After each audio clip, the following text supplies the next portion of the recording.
there wasn't supposed to be anything cool. It was just supposed to basically be a very basic introduction. And we started going through and getting all the notes, and it was going to be, Joni escorted by Bill. That's what the bride wanted. Mother comes up 2 minutes beforehand, and she's like, John, can you do a sports introduction? Can you do it like introducing like a basketball? Because all the kids are into basketball. And it's like, okay, I have exactly 90 seconds to come up with something. So it became doing kind of an over the top, like a high school announcing, ladies and gentlemen, we're going to be announcing tonight's starting lineups for the and going on. And I knew what school these kids should have been from. Kids, they were the bride and groom. I thought I knew what school they were from, and I was going to take a flying leap and try to announce them as they're from that school and with the mascot and such. But I decided not to. It's like, yeah, no. So I just did. The guys were the skins, and the girls were shirts. Playing it off Turns out that it was a good thing, because if I would have gone and announced them as the school, well, some of them were from that school, but most of them were from the neighboring school that hated that school. So it would have been like this big mess up and faux pas. And So yeah, there's time for cheese, and that's what we were just talking about before we went live, gang, tonight. Thank you for joining us in show number 3. I've got Jordan and Barry here from the Sparkle Factory. Gentlemen, good evening. Good evening. Hey, Sean. Hi. So good to be here again. Yes. Thanks for joining again, guys. Tonight, we're going to talk about a variety of different things. We're going to talk about entertaining and games and what's going on, why Jordan's in Las Vegas right now.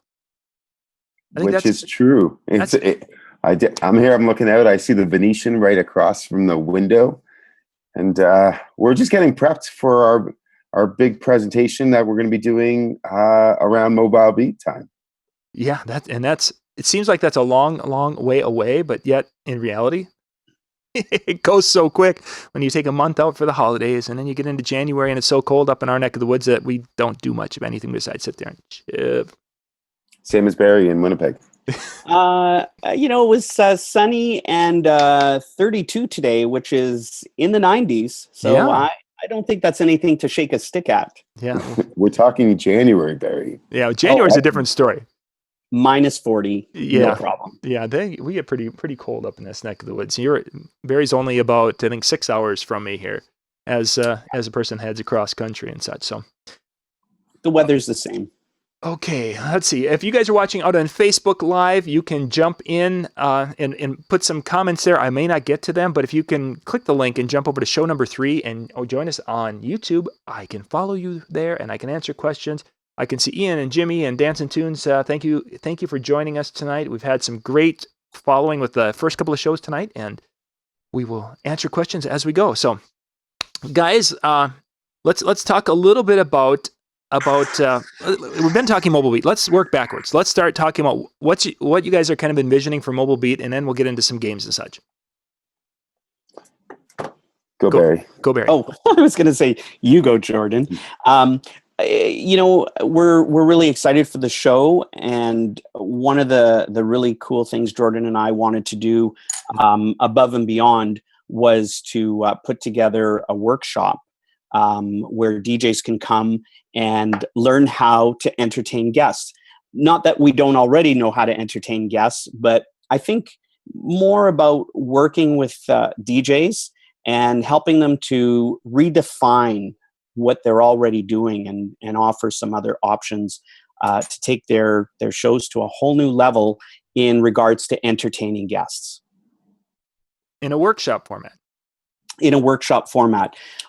We've all seen the workshop format where you get up and you role play and you get critiqued. This is going to be a little different in that Jordan and I both believe that we're really focusing on, we want to get a sense of what your skill set is and the level that you're at now, and work with you with your current skill set and help you, again, redefine what you're already doing to help improve and take what you're doing to a whole new level. So Jordan, when people hear, that you guys are going to be watching and paying attention at that level, I mean, you ever hear from people that they're feeling that's a little intimidating? Not so much, a little bit, but the beauty about it is the concept that we put together is we need to know where you stand. in your natural environment, at your shows, where you're comfortable, where you're doing your, your week in and week out. And once we can assess that, rather than assessing you live on the spot where there's no preparation and it might not truly be who you are, the beauty is having that knowledge pre the workshop. We can then take a look and say, okay, they're very comfortable in this realm, or they're great on the mic, but they're going a little too fast in their explanations. Just certain things that we can help critique. And then when we integrate the games that we have developed, we can then make sure that we're going to match what they can do. So they're not going to go to an event, completely bomb the event because they basically try to do more than they actually can. It's more of a work up to get to where they want to go to as well. So there's a lot of back and forth and just more or less working with what they can do now rather than what we potentially think they can do, which maybe they can't do. Mm-hmm. Yeah. And some of our clients that we work with, it's actually, I have found it's been the opposite. They're a little more relaxed, having us watch them without them sitting right there, obviously. But I think it's important too. It takes kind of the edge off a little bit when you're actually in that live environment. I remember I've taken many workshops over the last few years. And I remember one particular workshop.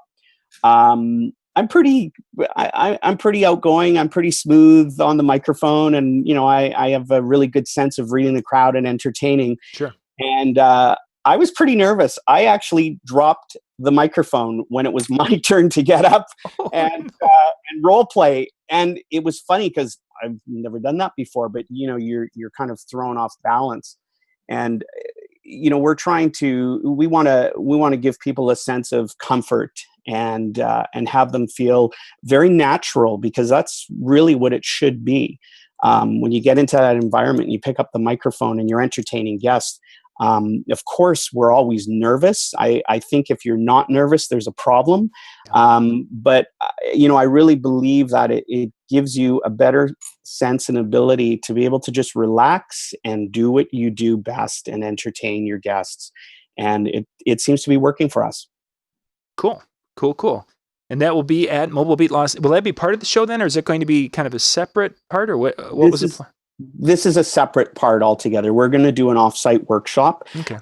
We have we're in the process of working out some arrangements currently, but this particular workshop, entertaining your guests, will be most likely offsite. Okay. Cool.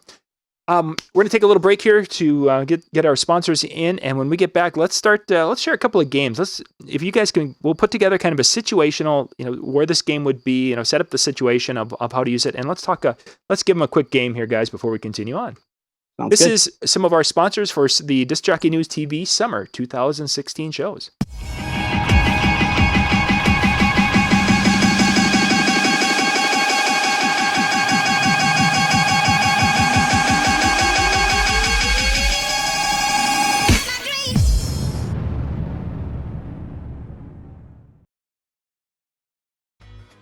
DJ Event Planner will change the way you manage and run your business. Streamline all of your procedures and software into one easy-to-manage system. DJ Event Planner, the ultimate online planning tool. Top Hits USA from RPM. Our name says it all. Get the latest hits while they're the hottest. With Top Hits USA, you'll have the track for sure. Visit tophitsusa.com or call 800-521-2537 and get a free demo.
back. That is the crew that is sponsoring our summer 2016 shows. Links are in the description. Go down, check them out, show them some love. If you see them in different spots, like at DJ Expo and places like that, please thank them for being sponsors of the shows, because without them, things like this do not happen, gang.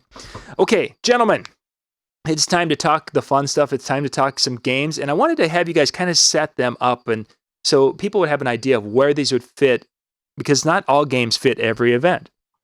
As we talked in the earlier show, Mike was doing the DJ of the Year award show, and Denny does this sexual position game. It's a funny game, but it doesn't go over 99%. It only this crowd right here. If you got that crowd, that's good. So let's set them up and let's talk a little games. What do you got? Okay, Jordan, I'll set up the game and you can talk about it. You know what you just described, John, sounds like a game. We're not going to talk about this, but there's a game you can play in the right environment. It's called Man, I Feel Like a Woman. And it is based on the Shania Twain song, but that's a whole other story. One really cool interactive contest you can do involves dancing. And it's a great way to interact with the crowd if you're someone who stays behind your setup and plays your music. And Jordan's going to tell us all about it. Can I say what it's called, Jordan? Go for it. Thank you. It's really cool. You would insert the name here. So if it's a bride and groom or if it's a corporate event. So today we're going to talk about John Young's Dancing Through the Decades. We needed, I think, a little fanfare music there, but I felt it in my head. So I felt it in my heart too. I was like, oh. Exactly. Dun, dun, dun. That's a plan. And actually, that's part of the whole concept, is that the game is great for weddings. It's great for corporate events, great for bar mitzvahs too. But what we're really dealing with in our seminars and our Facebook page, which we'll talk soon, is really primarily for wedding DJs and corporate DJs. So if you're the type of DJ who goes out to the crowd during dinner and has a quick chat with all the tables to introduce yourself, to see if the music has the right level, and just so they can have an introduction of who you are and feel comfortable with. One other idea is getting song requests from those guests to give you a sample. If the bride and groom or the corporate company hasn't given you those, now if there's 10 or 12 or 15 tables, you're going to have a wide variety of songs to choose from. So the way the contest ultimately works is from each decade. So again, if you don't get songs from the guests as requests, and I would suggest starting with the 50s, because at most events, and obviously you're going to sort of gear it. If you have a group of younger people, I wouldn't recommend starting from the 50s because that music might not pertain to them as much. Right. But in 70, 50-year-olds, all the way down to the young kids. So playing music to start at the 50s is always a good spot to start from it. And the idea of the concept is you play 2 or 3 songs from each of those decades. And as you get into the next decade, if you feel that you're great with production work and you can find sound bites, you basically would bring in a soundbite saying, now, welcome to the 1960s. And then what you're going to do is you can either play the top songs from those decades, or if the requests that have come from the guests, you can always insert them. But rather than just sort of making it that, other DJs might be like, we play, different songs from different decades. It is a contest. So you do let your guests know that, there's prizes to be won. And then as the songs and the decades go on, you keep on reminding them that you're looking for the top 3 dancers or the top 2 or whatever that number is. And for prizes, we find that gift cards to the local coffee shops or something, that's not crazy expensive, or to Golf Town as Barry's putting up. The other option is if you do explain this contest to your guests, like to the clients, whether bride and groom or corporate event, they can even potentially bring in those prizes for you. We've done that with our corporate clients who always give out door prizes, and that we're like, well, can you do us a favor? Can you save us 3 or 4 or 5? We can use those in an interactive way and then get that excitement up, because everybody does love a little bit of competitive edge. And when you're explaining that there is going to be a winner at the end, then what you're doing is you're getting people motivated to win. You also have an option of playing it as an individual, so you can have your guests basically win it by themselves, or you can get them into their partners, into groups, depending on how you feel the crowd will react, there are different varieties and different variations that you can do it to make it different. So if you see similar clients, in a few different parties, it's not the exact same thing. But ultimately, you are having some production value. You're on the microphone. You're playing the best song. So in that 20 or 25-minute, version of the contest, your guests are getting the best of the best. And that's when your dance floor is going to be packed. And then all of a sudden you announce a big winner, or 2 or 3, or how many you've decided. And then the crowd's excited. They're all cheering for their favorites. You can even, if you wanted to, take your top 3 and then have your crowd and your guests vote who they think should be the winners, or even have a dance off for one final song from like the latest song. So from 2016, it could be, Justin Timberlake's latest song, or, Uptown Funk, so whatever popular song, and then pick your 1, 2, and 3 winners if you're going to have 3 winners. So it definitely creates a lot of excitement. It's interactive. It gets you to sort of be out in front of the crowd, so the guests know that you're not just the typical DJ who sits in the corner, you're out there and you're having fun with the guests. Okay, I got a couple of questions. Now, you mentioned we were playing some songs from... We're getting an echo here. That's weird. I don't know why we're doing that. You mentioned getting Vegas. Yeah, it could be. I'm surprised we've had this good of a connection, actually. You mentioned that playing a couple of songs from each decade like that. Do you play just snippets of the song, or do you play the whole song?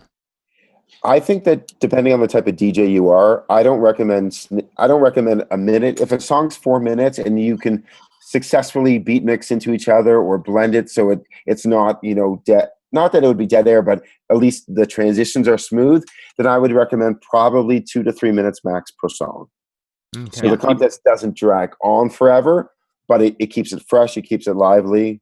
And people who love popular songs, who can relate to that and sing to them, don't want to hear a minute of it. They want to, so that's why we recommend 2 to 3 minutes. Right.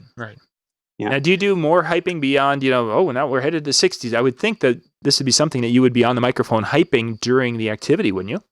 Absolutely, which is funny. I think Barry probably wants to say something, but I think the funny point about that is that's where, when we describe this contest and the elements of it, depending how comfortable you are on your microphone, you can be at one end of the spectrum, or you can be at the other end of the spectrum, still being, motivational, but it really depends on the type of DJ and entertainer you are. But absolutely, because certain songs that you're going to pick within those decades, for example, say YMCA, you want to be on that microphone. You want to get them clapping their hands for that 8 beat before the big YMCA comes in, things like that. So we're not going to ever recommend something that you can't do, but we definitely would work with you to figure out where you can fit in and to build this contest to be one of the most popular events of the night and the most memorable as well. When you're giving the awards out, do you try to give it to the most creative dancer? Do you do like the best dancer and the worst dancer? Well, how do you guys, what have you seen that's been the most successful and getting the best laughs and such, or the best crowd involvement? I think, thank you. Thank you very much. I think we try and you try and play with the crowd, and you can have the most creative dancer. You can have the wackiest dancer. You want to encourage them to be creative to the songs, and particular song that you're playing. And one thing to go back and add to something Jordan had said, the cool thing about the way you're setting the contest up is you've set it up as a contest. It's through the decades.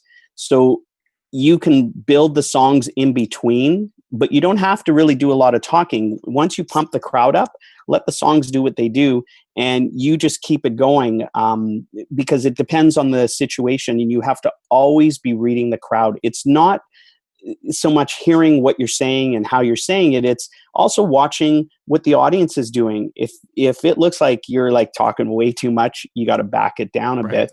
And if it looks like you have the opportunity to push the envelope a little bit because they're playful, you go for it and just have fun with it. But yeah, usually you would try and pick either the worst dancer or the most goofiest dancer, because everyone's trying to be the best dancer, and you want to give everyone a chance and an opportunity to win something. And then the other beauty about it is that because you're playing different music from different decades, if there's a certain decade that is working a lot better for the crowd than not, then when you go into open dancing, you know that this crowd loves the 70s. They love the disco. They love the rock and roll. Where for the 60s, the reaction wasn't as great. Well, when you start the dancing, you're probably going to shy away a little bit from the 60s and then sort of just hit those decades that worked a lot better to continue a packed dance floor. Sure. The contest is a great little trick on reading the crowd as well and seeing what they're going to respond to. And it's a great tool because you get to try out all the songs from the different decades and then figure out what works and what doesn't work or what works better than the other. Have you guys done a drop? As you're talking about this, I'm kind of envisioning, okay, so I'm going to play basically the beginning, first verse, refrain, and second verse, something like that. And doing something like this weird Tinkerbell sound between songs as you transition. So have you guys done something like that? You mentioned between decades you've done something. But I mean, does a person need to do that, especially with 50s, 60s, because it's tough to beat mix or, to really blend those well? You don't necessarily have to. Even a simple, when you set up the contest, for example, one particular way you could do it is, it's time to play John Young's Dance Through the Decades. We're going to play a song from the 50s, the 60s, the 70s, right up to today. And who knows what can happen in between, but let's get it started now with the 1950s. And really, you hit the song. All you have to do in between the transitions, if it's a particular song that has meaning, like when you get to the 70s, if you play a song like September, we use September by Earth, Wind and Fire because we have an actual follow along dance that we've created that we get the guests to do. So not only are we actually doing a contest, but we're actually doing follow along interactive dance moves in between the contest and while everything is all happening. So they're learning all these funky dance moves as they're dancing through the decades. So it really depends on your style and your approach to what you're doing. A simple introduction, that was the Jersey Boys from the 1960s, and here we go with the 1970s. Or you don't have to say anything because guests already know it's a contest and there's a bookend for it. Yeah. Interesting. That'd be a cool idea. Definitely, I could see where like a corporate event, that would be a nice way to, as Jordan said, to go in and to take the temperature of the room really quite quickly. Yeah. And to be able to get an idea. Works really well with weddings too. It's amazing, how once all the formalities are done and you're into dance mode, it's amazing how the guests just get out there and they want to have some fun. Yeah. Yeah. Goodness. Holy cats, our time is just about gone tonight. Guys, wow. If people want to get in touch with you, what's the best way to reach out? And I think you got a new Facebook thing we need to talk about. Yes. So we started our new Facebook group called Entertaining Your Guests. A quick just summary. The reason why we did that was we noticed there's so many different Facebook groups that talk about other things, but nothing specific to actually at the point where you want to work and work with your guests and get them entertained throughout the night. So we don't deal with the love story or the grand entrances. We don't deal with getting what you're worth. We don't deal with the extra 1% that you can do in an overall show. This specifically is really geared to just DJs and or entertainers or both who want to ultimately entertain your guests. Yeah. So one of the things that we try to impress upon our clients and some of the DJs that we mentor and consult with is at the end of the day, you want to wow your guests and you want to leave them wanting more. And that is the biggest thing you could possibly do. Wow your guests, leave them wanting more, and you've made an impression. Very cool. That's what the Facebook page is about, for DJs to come and talk about some of the games that they do. Maybe, again, some of those contests may need to be redefined a little bit. Maybe they're awesome and we can work them into other types of environments. And of course, for us to share some interactive games and contests and generally to, just to have simple chats on taking your game to the next level and really entertaining guests. Yeah. Good stuff. I just put the link for that Facebook group in the description below the video and in the chat room. So you guys can go jump on that and get that. Go out and request to join that group. I think that's funny. We had like 20 more contests dance moves we wanted to talk about. I know. It's like, goodness gracious, we got into the first one and I thought, I looked at it and it's like, we should be when we switched over to the games, it's like, we'll get 3.